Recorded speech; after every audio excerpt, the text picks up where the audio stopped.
누가복음 21장 5절 이하에 보면은 예수님께서 제자들과 함께 예루살렘에 가셨을 때에 그 어떤 사람이 이제 그 많은 사람들이 따랐겠죠. 그 성전, 그 예루살렘에 있는 성전을 이제 보고, 이야, 참 저 아름다운 저 돌 봐라 하고 좀 뭐 감탄하고 여러 가지 이제 얘기를 하니까, 우리 주님이 하시는 말씀이 날이 이르면 돌 하나도 돌 위에 남지 않고 다 무너지리라.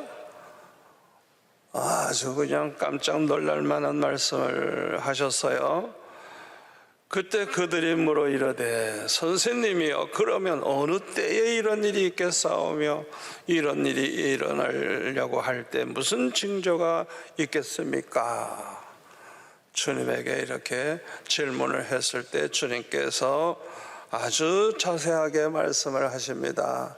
8절부터 보면은 미혹을 받지 않도록 주의해라.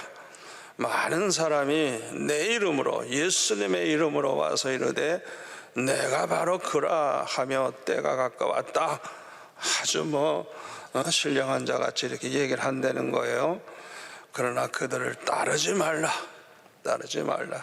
난리와 난리의 소문이 소요의 소문을 들을 때 두려워하지 말라.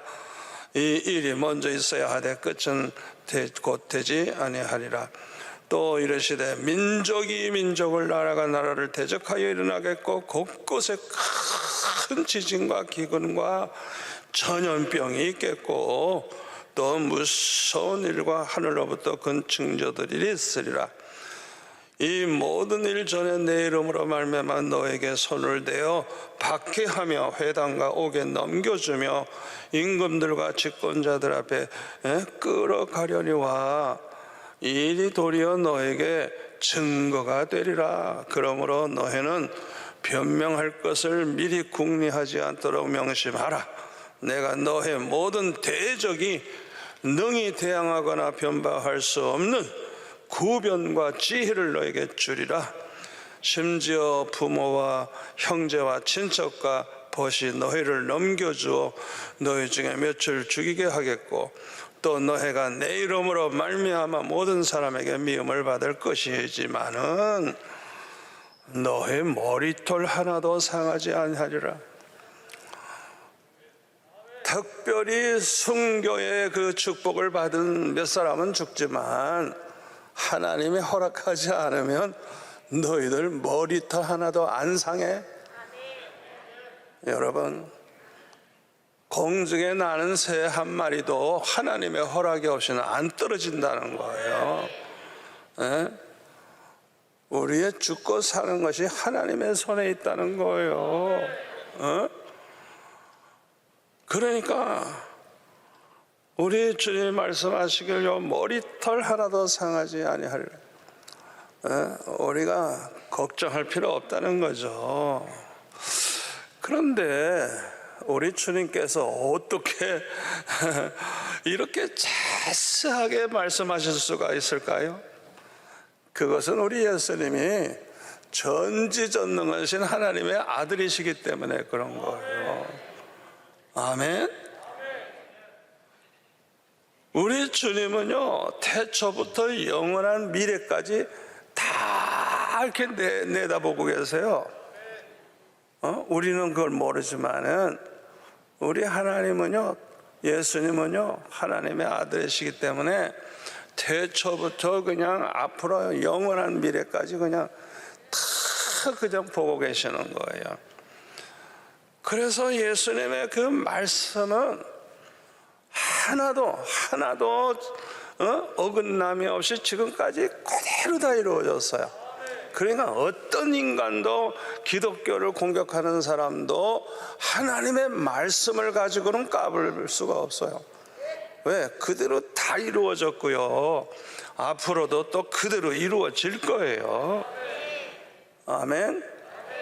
누가복음 21장 10절 11절 다시 한번 보면요, 민족이 민족을, 나라가 나라를 대적하여 일어나겠고 곳곳에 큰 지진과 기근과 전염병이 있겠고 코로나가 있겠고 또 무서운 일과 하늘로부터 큰 징조들이 있으리라. 전 세계적으로 예수님 말씀대로 이렇게 일어나고 있는 걸 우리가 볼 수가 있습니다. 우리는 지금 마지막 때에 살고 있어요. 누가복음 21장 26절에 보면은 사람들이 세상에 임할 일을 생각하고 무서워함으로 기절하리니 그냥 너무 충격적인 일이 일어나니까 그냥 무서워 벌벌 떨다가 기절하는 사람도 막 생긴다는 거예요. 27절 그때의 사람들이 인자가 구름을 타고 능력과 큰 영광으로 오는 것을 보리라. 이런 일이 되기를 시작하거든 일어나 머리를 들라 너의 속량이 가까웠느니라 하시니라. 또 누가복음 21장 31절에 보면은 이와 같이 너희가 이런 일이 일어나는 것을 보거든 하나님의 나라가 가까운 줄을 알라. 내가 진실로 너에게 말하노니 이 세대가 지나가기 전에 모든 일이 다 이루어지리라. 천지는 없어질 수 있지만은 내 말, 주님의 말씀은 절대로 없어지지 아니하고 그대로 다 이루어진다는 거예요. 아멘. 그러니까 주님의 그 말씀 하나하나는 얼마나 소중한 말씀인지 모릅니다. 그런데 오늘날 이렇게 많은 고난이 있어서 모든 사람이 고난을 당하고 있어요. 그런데 똑같이 고난을 당하고 고난 속에서 살아도요, 그 결과는 누구나 똑같은 게 아니에요. 언제나 두 종류의 사람으로 나누어져요. 왜 우리가 고생 많이 하고 고난을 많이 겪을수록 어떤 사람은 아주 사람이 참 더 좋아져. 옛날에는 안 그랬는데 아유 점점 더 사람이 좋아져. 고난 속에서. 그런데 어떤 사람은요 더 나빠지는 사람이 있어요. 그거 희한하지. 똑같이 고난을 당하고 어려움 속에서 사는데 아니 좋아지는 게 아니라 점점 사람이 다 그냥 험악해지는 거예요. 어떤 사람은 아주 성품이 착해지고 인정이 아주 많아져. 자기가 고생을 해봤으니까 인정이 많아지고 아주 너그러워. 왜? 자기가 과거에 다 경험해봤으니까 너그럽게 그렇게 사람을 해주고 또 잘 참아주고.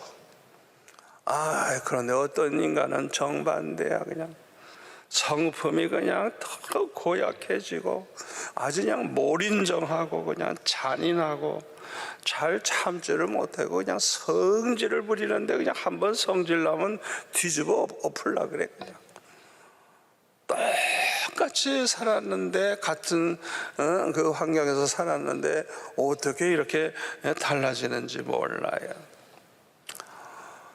여러분 참 우리가 더 좋아지면 얼마나 축복이에요. 그런데 왜 이렇게 더 악해지느냐. 이 사람들은 한마디로 말해서 마귀의 자녀이기 때문에 그렇습니다. 마귀의 자녀는요 그냥 건드리면 건드릴수록 더 악해지고 그냥 악해지는 거예요. 하나님의 자녀는 이 아주 더 좋아지고 사람이 더 아주 그냥 좋게 더 변하는 거예요. 똑같이 예수 믿는다고 하면서 교회 생활을 하지만은요 어떤 사람은 예수 믿으면서 좋아지는 사람이 있지만 어떤 사람은요 이 교회 나와서 세월이 갈수록 더 나빠지는 사람이 있어요. 네?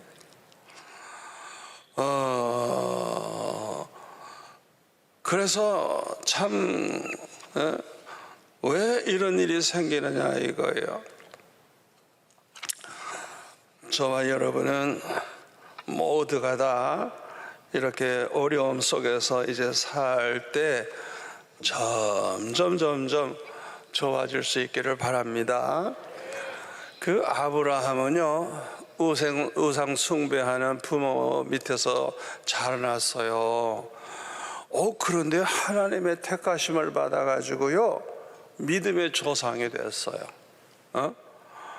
그런데 로마서 9장 7절 이하에 보면요, 이 아브라함의 자손이 비록 아브라함의 자손이지만은 무조건 그 자손들까지 다 택함 받은 사람이 되는 게 아니에요.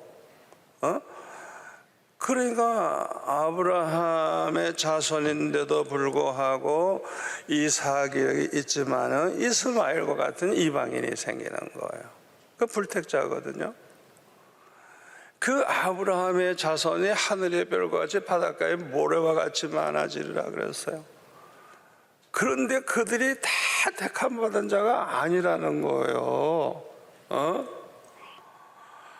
야곱과 에서 보세요. 똑같은 부모 밑에서 나왔어요. 이삭과 리브가 결혼한 지 20년 만에 쌍둥이를 낳았어요. 쌍둥이. 그런데 야곱은 택함 받은 자고 에서는 택함 받지 못한 자예요. 그러니까 아브라함의 자손이 그냥 그렇게 많지만은 다 예수 믿고 구원받게 되는 게 아니에요. 그 택함 받은 자, 남은 자, 구별되어 있어요. 그 사람들만 다 예수 믿게 되고 그 사람들만 이제 구원을 받게 되는 것입니다. 이와 같이 똑같이 고난을 당해도 하나님의 택함 받은 사람은 아무리 고난이 오고 어려움을 당해도 사람이 더 좋아지는 거예요. 더. 어떻게 해서 그런 일이 일어나느냐. 이 택함 받은 사람들은요, 고난이 오면 반드시 하나님을 찾고 하나님 앞에 부르짖습니다. 이게 택함 받은 자의 특징이에요. 근데 택함 받지 않은 사람들은 그걸 몰라요. 그냥 성질이 그냥 나가지고 그냥 저놈의 자식 저 어떻게 죽여버릴까 그렇게 나가지. 기도하지 않아. 그런데 택함 받은 사람들은 고난이 오고 어려움이 오면 하나님 앞에 그냥 그냥 부르짖고 기도해요. 이렇게 기도하는 사람은 기도하다가 반드시 은혜 받게 돼요. 기도하다가 은혜 받게 돼요. 그리고 믿음이 더 좋아지는 거예요. 그래가지고 그냥 은혜 받고 믿음으로 살다가 보니까 또 축복이 오는데 그냥 축복이 그냥 막 따라오는 거예요. 그래서 이 택함 받은 하나님의 자녀들은요, 이 고난 속에서 기도로 그냥 해결을 다 하면서 축복을 받는 거예요. 그래서 야고보서 5장 13절에 뭐라 그랬어요? 너희 중에 고난당하는 자가 있느냐? 그는 기도할 것이요. 아멘. 우리 성도들에게 하신 말씀이에요, 야고보가. 너희 중에 고난당하는 자가 있느냐? 우리 예수 믿는 사람도 고난이 온단 말이에요. 기도해라.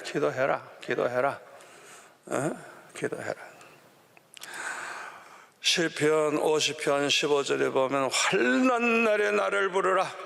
내가 너를 건지리니 네가 나를 영화롭게 하리로다.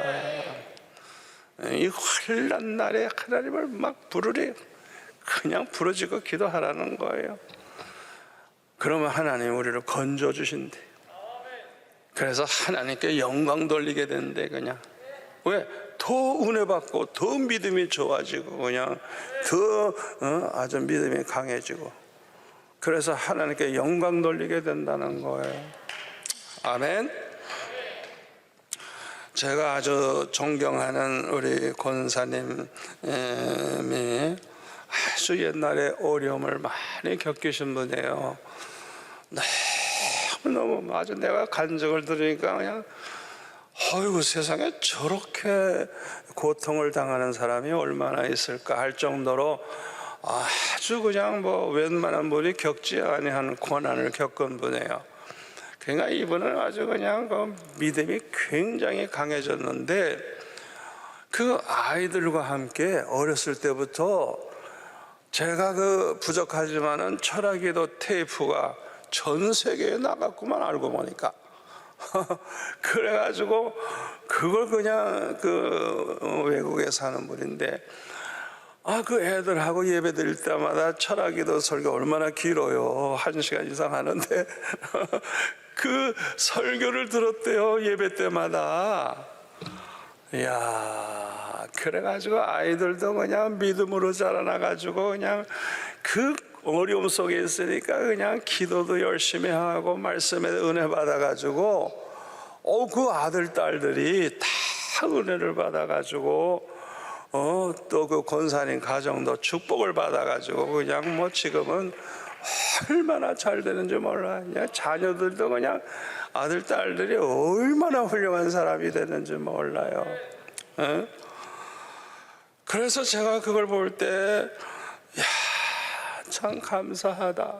옛날에 저 권사님이 그렇게 고난 속에서 은혜를 사모하고 아이들과 함께 기도하고 그렇게 예배 때마다 말씀에 은혜 받고 하더니 이 자녀들 교육 저절로 된 거예요. 그냥 애들이 다 은혜 받아버리면 세상에 이보다 더 축복이 어디 있어요?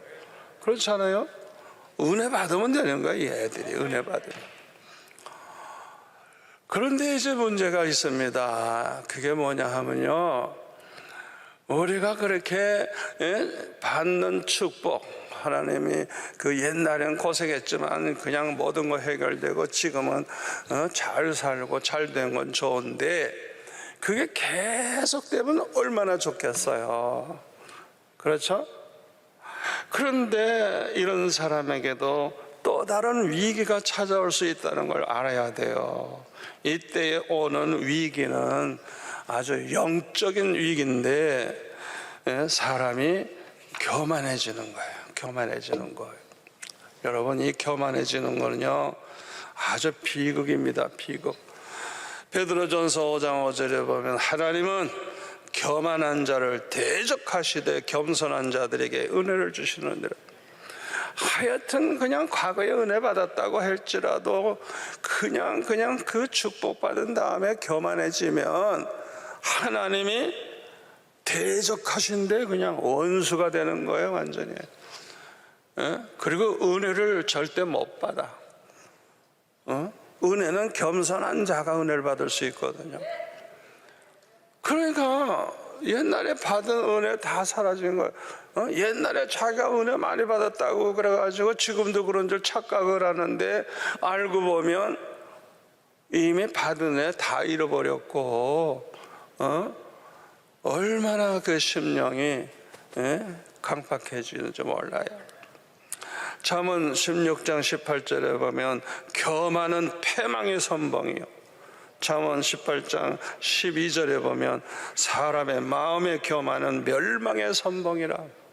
그 마음이 교만해지면 멸망의 선봉이라, 아주 멸망을 누구보다도 먼저 할 자가 된다는 거예요.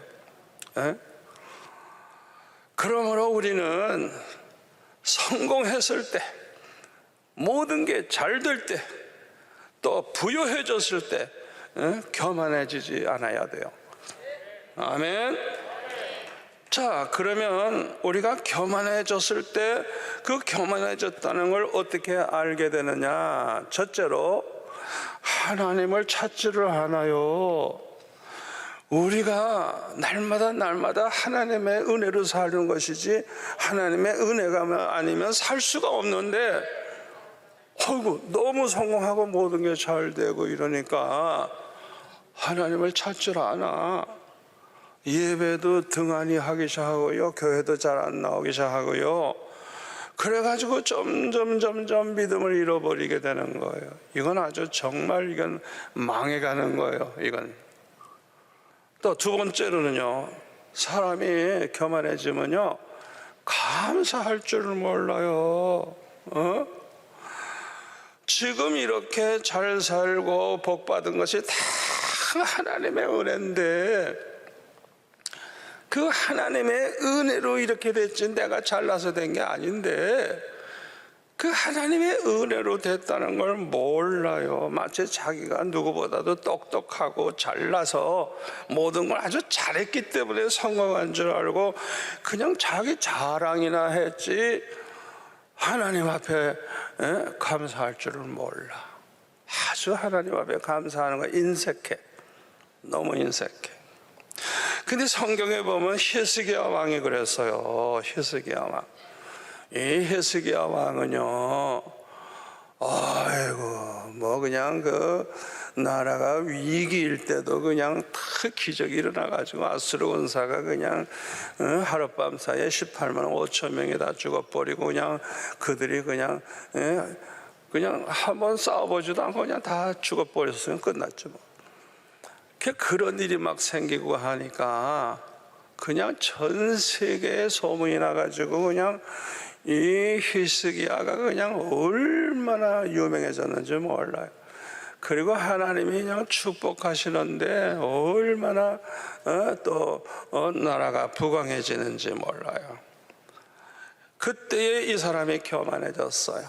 그래가지고요, 바벨론 그 왕이 그 죽을 병에 걸렸다가 살아났다는 그 말을 듣고 사절단을 보냈어요. 이야, 그 큰 나라에서 사절단이 왔으니까 그냥 이 히스기야가 흥분이 됐던 모양이야. 흥분. 그러니까 이 모든 축복이 하나님의 축복으로 된 건데 그것도 모르고, 이 히스기야 왕이 바보 같은 짓을 합니다. 그냥 그 바벨론 사신들에게 자기가 가지고 있는 그냥 모든 금은 보화 그냥 그 자랑하는 거예요. 내가 이렇게 축복받았다. 이 보라고, 이거 이 금덩어리 보라고, 이 보석들 보라고. 그냥 자기가 얼마나 축복받은가를 그냥 막 보여주는 거예요, 이 바보가.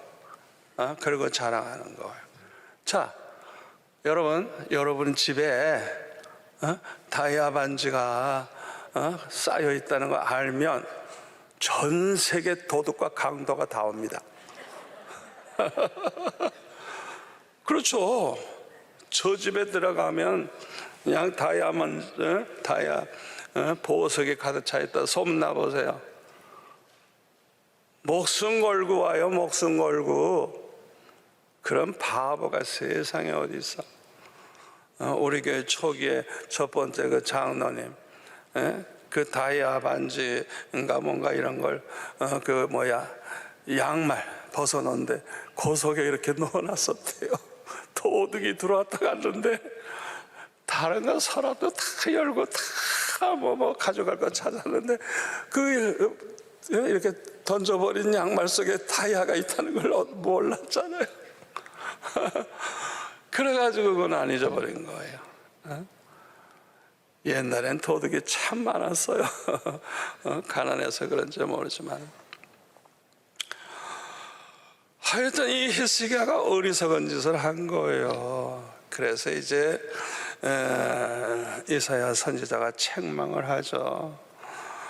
역대하 32장 24절 보면은 그때에 히스기야가 병들어 죽게 되었으므로 여호와께 기도하며 여호와께서 그에게 대답하시고 또 기적을 보이셨으나 히스기야가 마음이 교만해진 걸 어떻게 알아요? 그 받은 은혜를 보답할 줄 몰라. 감사할 줄 몰라. 아니 자기가 병들어 죽게 된 걸 15년이나 더 살게 해주시겠다고 하나님이 응답하시고 해시계가 뒤로 15도나 옮겨가는 거 그런 기적도 보여주시고 그랬었는데 아니 그런데 감사할 게 없어요? 도대체? 이게 교만해져서 사람이 이렇게 변한 거예요.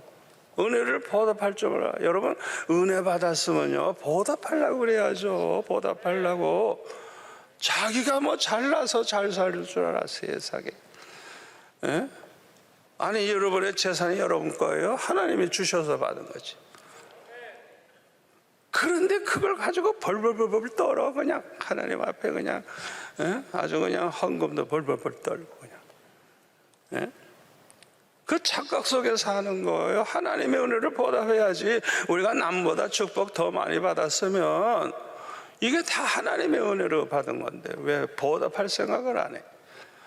그러니까 우리가 남보다 더 잘되고 축복받았으면 남보다 더 감사할 줄 하나님 앞에 더 보답해 드려야 된단 말이에요. 근데 이 교만해져 가지고 히스기야가 보답하지 않으니까 그냥 진노가 임하게 됐어요. 진노. 이때야 이제 정신 차리고 돌이켜서 히스기야 살아있는 동안에는 임하지 않았다는 거예요. 그러나 그 이후로 그냥 자손대에 가서 얼마나 비참한 일이 생기는지 몰라요. 그런데요 이 히스기야가요 이렇게 책망을 들었으면 달라져야 되잖아요. 성경에 보니까 하나도 안 변해서 얼마나 인간이 교만한지. 아니 하나님의 종이 그렇게 책망했으면 정신 차리고 좀 하나님 앞에 보답하고 특히 15년 연장을 받았으면 그저 자기 쾌락이나 누리고 그 하나님 축복 속에서 그저 잘 살다 죽으라고 15년 연장했어요? 죽을 인간인데 죽게 돼서 유언이나 이제 하라고 그렇게 하나님 말씀하셨는데 그걸 15년 연장해 줬으면 그건 자기를 위한 시간이 아니에요. 하나님을 위한 시간이지. 하나님 앞에 받은 은혜 보답하면서 하나님 앞에 영광 돌리고 살아야 될 그 시간을 이 히스기야는요 열왕기하 21장을 쭉 보면은 또 새 장가 갔나봐. 또 그래가지고요 3년 됐을 때 므낫세라고 하는 아들을 하나 낳았는데요 15년 되니까 딱 죽었어요. 그럼 그 아이가 12살이거든요 이 므낫세 21장에 2절부터 보면은 그냥 우상 숭배를 하기 시작하는데 하여튼 그냥 별별 짓을 다 해. 그냥 성전 안에다가도 그냥 우상을 갖다 놓고 그냥 아이고 자기 아들을 불 가운데 지나가는 이런 짓도 하고 점치질 않나 그냥 하늘의 1월 성신을 그냥 섬기는 제단을 쌓질 않나. 그리고 이 백성들까지 므낫세를 따라서 하는 거예요. 따라서 세상에. 그래가지고요 그냥 그 구절에 보니까 하나님이 멸하신 모든 민족들보다 더 심하게 어느 이방 민족보다 더 심하게 우상 숭배를 했다는 거예요. 그뿐이 아니에요. 16절에 보니까 의인들이 얼마나 왕에게 그렇게 하면 안 됩니다 하고 얘기했겠죠. 얼마나 많이 사람을 죽였는지 그 무죄한 자의 피가 예루살렘 이 끝에서 저 끝까지 가득했대. 그냥 피투성이야. 그냥 얼마나 많이 죽였는지. 자 보세요. 히틀러 같은 인간과 같은 거예요. 그렇게 사람을 많이 죽인 거예요. 여러분 세상에 이보다 더 하나님 앞에 큰 죄가 어디 있겠어요. 그래서 나라가 그 다음에 망하잖아요. 나라가 망해요. 결국 나라가 망합니다.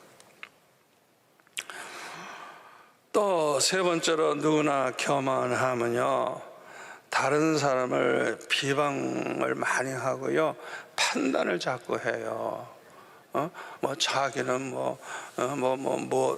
완전한 것처럼 다른 사람을 뭐 판단하고 비방하고 뭐 자꾸 이제 그래요. 우리가 그런 실수 빠지기 참 쉬워요. 그런데 야고보서 4장 11절 12절에 보면 형제들아 서로 비방하지 말라. 형제를 비방하는 자나 형제를 판단하는 자는 곧 율법을 비방하고 율법을 판단하는 것이라. 내가 만일 율법을 판단하면 율법의 준행자가 아니요 재판관이로다. 입법자와 재판관은 오직 한 분 하나님뿐이신데 그 하나님만이 구원하시기도 하시고 멸하기도 하시는데 너는 도대체 누구냐? 네가 뭔데 남을 판단하느냐? 이야, 꼭 나에게 하시는 말씀 같아. 우리가 잘못하면요, 남 비방하기 쉽고 남을 판단하기가 쉬운 거예요. 네 번째로 사람이 교만해지면요, 하나님의 뜻대로 살 생각을 아예 하질 않아요. 그냥 자기 생각대로 모든 거 그냥 자기 좋을 대로 해요. 자기가 그냥 이렇게 생각하고 좋은 대로 그냥 그렇게 해요. 야고보서 4장 13절 이하에 보면 하나님의 뜻은 생각하지 않냐고 자기 생각대로 이렇게 살려고 하는 사람의 예를 든 거예요. 들으라, 너희 중에 말하기를 오늘이나 내일이나 우리가 어떤 도시에 가서 거기서 1년을 머물며 장사하여 이익을 보리라 하는 자들아. 아니 자기가 앞으로 1년을 산다는 보증이 있어요? 보증이 있어요? 아니 내일도 우리가 살아있다는 보증이 있느냐고. 또 가서 장사했다고 돈을 벌지 잃어버릴지 어떻게 알아요? 근데 이 사람은 큰 소리 치는 거예요. 자기가 이제 어느 도시에 가서 1년 동안 장사해서 돈을 벌겠다는 거예요. 이때 이제 4절에 보니까 뭐라 그래요? 14절에 내일 일을 너희가 알지 못하는도다. 너의 생명이 뭐냐? 너희는 잠깐 보이다가 없어지는 안개와 같다. 여러분 그 안개 껴 있다가도 그냥 햇빛이 나면 그냥 삽시간이 그냥 없어져 버리잖아요. 그런 너의 목숨은 그렇다 이게. 아주 건강하고 100년 살 것 같은데 그냥 안개가 사라듯이 그냥 하나님이 그냥 걷어가면 그냥 가버리는 거예요. 그래서 15절 너희가 도리어 말하기를 주의 뜻이면 우리가 살기도 하고 이것이나 저것을 하리라 할 것이거늘. 하나님의 뜻이면 우리가 되는 것이죠. 겸손해야 돼요. 하나님의 뜻이면. 하나님의 뜻이면 우리가 살기도 하고 이것이나 저것을 하리라 그렇게 할 것이거늘. 이제도 너희가 허탄한 자랑을 하니 그러한 자랑은 다 악한 것이라. 그러므로 사람이 선을 행할 줄 알고도 행하지 아니하면 죄니라. 이렇게 말씀하고 있어요. 마태복음 7장 21절에 보면 우리가 잘 알죠? 주여 주여 하는 자마다 다 천국에 하는 나라에 가는 게 아니에요. 하늘에 계신 우리 아버지 하나님의 뜻을 따라서 행하는 자라야 들어간다 그랬어요. 여러분 이 말씀을 여러분이 진리로 믿는다고 하면 우리가 무엇을 하든지 하나님의 뜻대로 하지 아니한 건 다 헛수고한 거예요. 우리가 하나님의 뜻대로 살지 아니한 그 세월들 그건 모두가 다 허송세월한 거예요. 그냥 자기를 위해 살다가 그냥 쓸데없이 그냥 하나님의 뜻을 저버리고 멋대로 살다가 보낸 허송세월한 거예요. 우리는 철저하게 하나님의 뜻대로 살려고 해야 되는데 사람이 교만해지면 그 생각을 못하는 거예요. 그냥 자기 멋대로 하는 거예요. 다섯 번째로 사람이 교만해지면 자기의 사명을 망각하고 살아요. 여러분 하나님의 택함 받은 백성들은요 다 사명이 있다는 걸 알아야 돼요. 하나님이 창세전에 택하신 이 사람들은요 목적이 있는 거예요. 왜 택하세요? 하나님 왜 택해? 왜 택해요? 하나님의 영광을 위해 택하신 거예요. 그래서 이사야 43장 7절에 보면 하나님이 말씀하시죠. 내 영광을 위해 이 창조된 자라. 또 10절 11절에 보면은 나의 종 나의 증인으로 택하셨다는 거예요.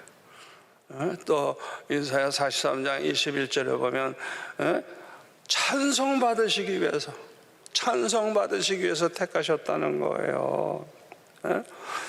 여러분, 우리가 이 찬양하는 거 얼마나 중요한 줄 알아요? 우리 하나님이 살아계시다는 걸 그냥 이 찬양으로 그냥 모든 사람에게 막 그걸 증거할 수 있어야 돼요. 하나님은 살아계시다.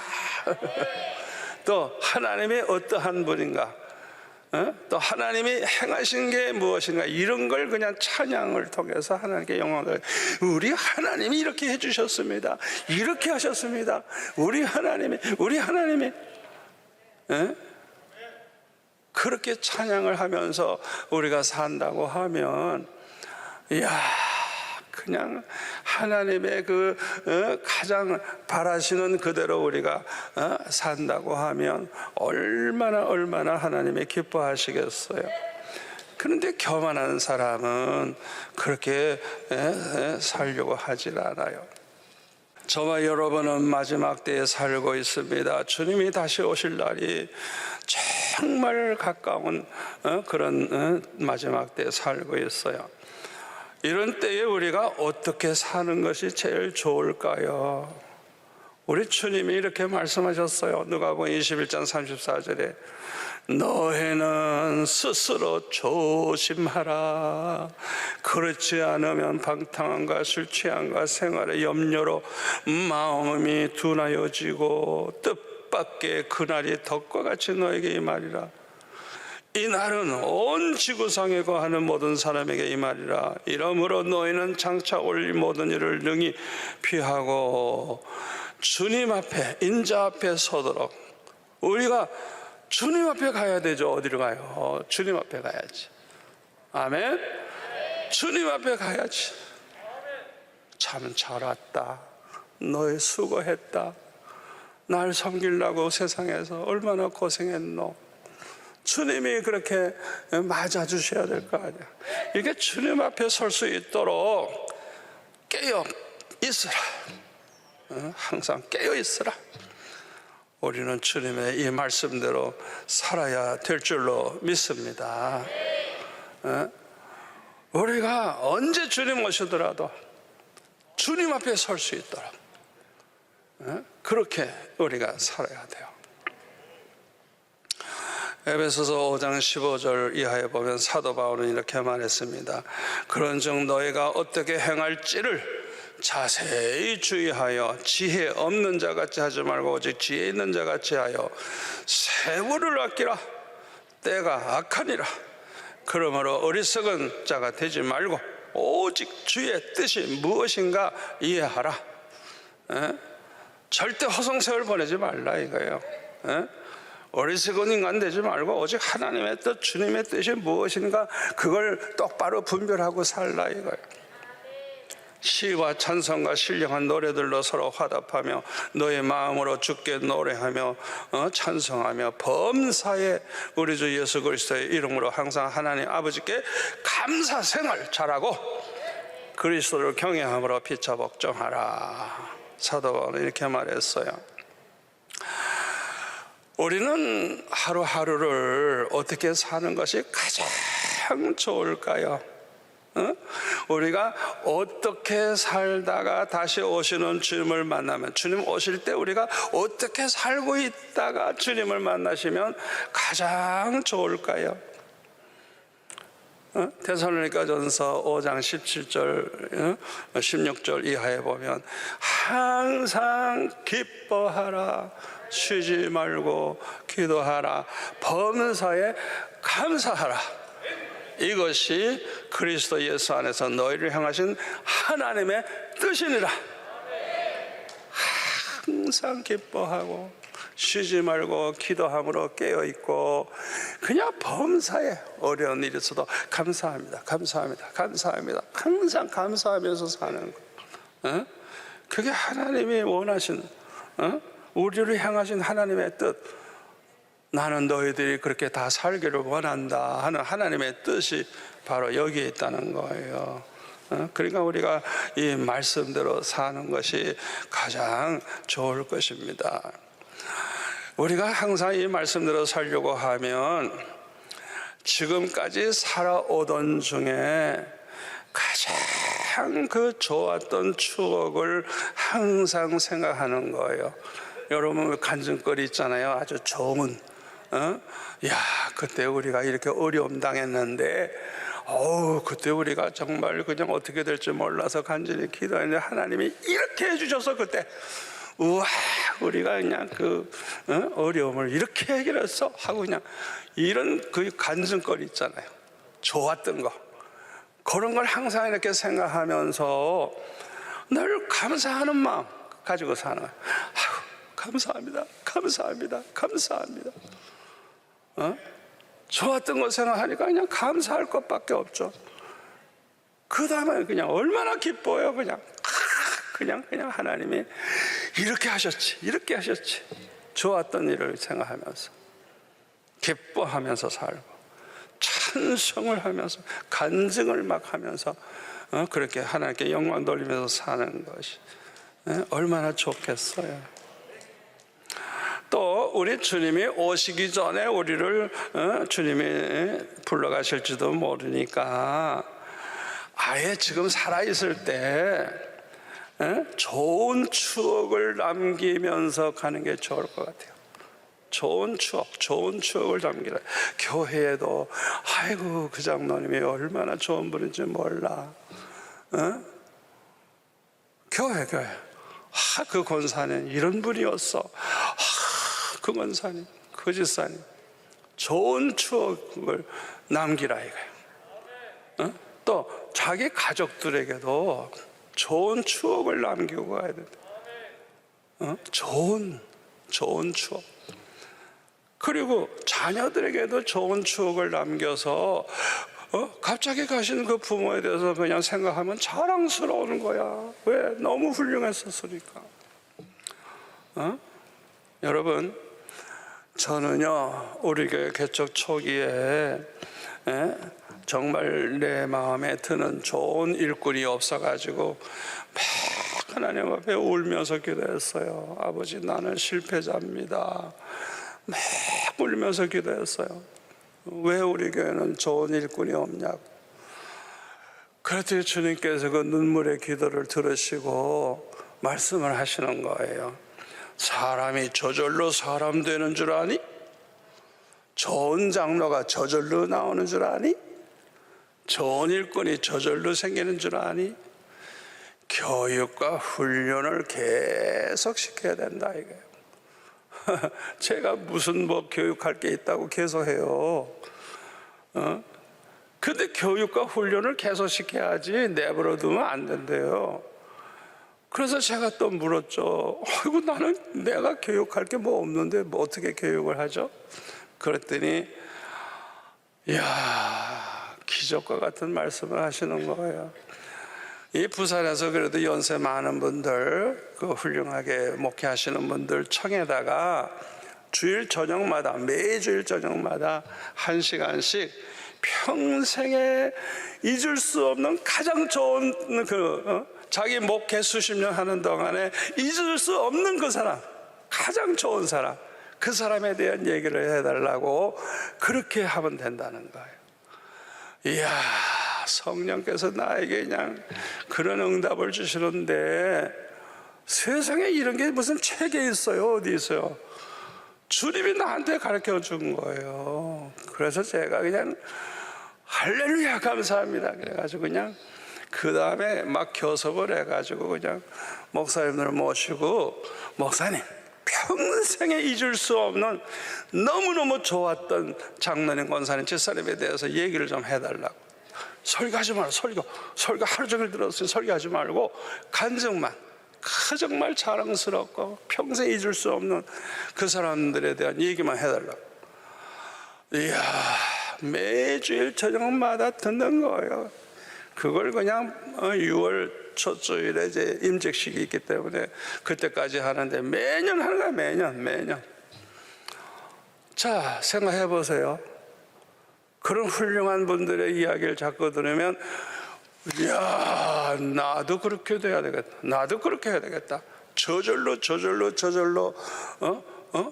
그냥 알아서 하는 거야, 알아서.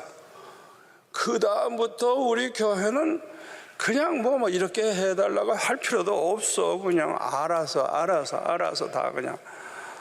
세상에 이렇게 좋은 성도들이 모이는 교회가 어디 있어요? 그 비결이 뭔지 알아요? 내가 기도해서 응답받은 거예요. 주님이 말씀하신 거예요. 주님이 말씀하신 거는 이거는 정말 세상의 누구의 말보다 이거는 정말 완전한 것이죠. 그래가지고 우리 교회가 이렇게 좋은 교회가 된 거예요. 제가 볼 때도 어디 가서 이 수영록 교회 교인 같은 사람을 볼 수 있냐 이거. 숫자만 많이 모이면 뭐해요? 밤낮 싸움질들만 하는데 우리 교회는 얼마나 성도들이 그렇게 훌륭해지는지 몰라요. 여러분들 그 사람 중에 하나가 되고 싶지 않습니까? 그래서 언제 주님이 불러가셔도 모든 사람의 입에서 야, 우리 교회는 이런 분이 있었어, 이런 분이 있었어. 잊을 수 없는 그 사람. 우리 주님이 얼마나 기뻐하시겠어요. 기도하겠습니다.